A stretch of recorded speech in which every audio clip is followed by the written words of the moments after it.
The 5 T&T Muslim nationals who were detained in Venezuela on charges of terrorism have been freed. It comes after the men staged a hunger strike last month to gain the attention of Trinidadian and Venezuelan authorities to have their case heard at the courts.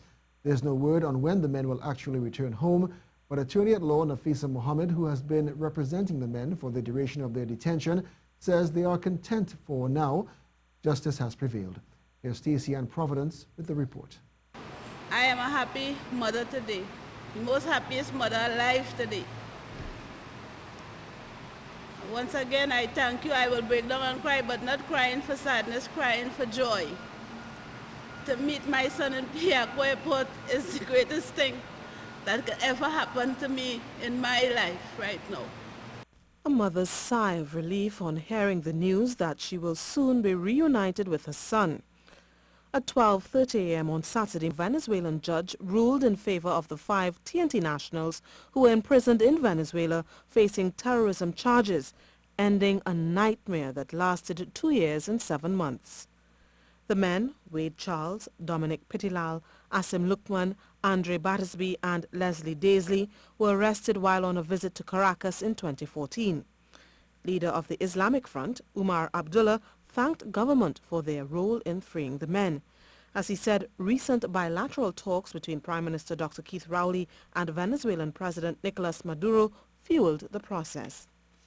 Because I believe they have been working behind the scenes, behind closed doors and in the shadows. And I don't think we would have been able to achieve this objective and this goal of having our nationals released and returned to their families and loved ones without their intervention. Mr. Abdullah called on Dr. Rowley to continue to offer his support as the men will need to be rehabilitated.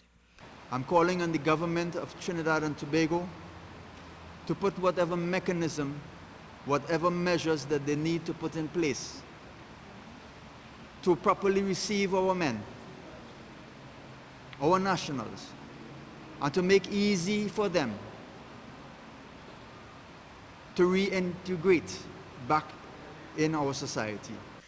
And attorney-at-law Nafeesa Mohammed, who has rallied for the men's return throughout the entire ordeal, is hoping all particulars can be dealt with in a timely manner so the men can return to Trinidad as soon as possible. We are expecting that over the next couple of days, because this being the weekend, that hopefully, if God permits, on Monday, that they will in fact be undergoing whatever immigration processes that may have to be undergone, and arrangements will be made for their return to Trinidad and Tobago in the shortest possible time.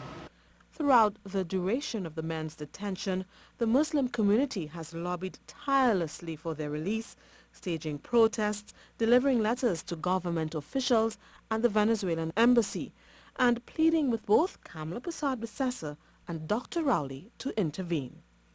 Stacey and Providence, CNews.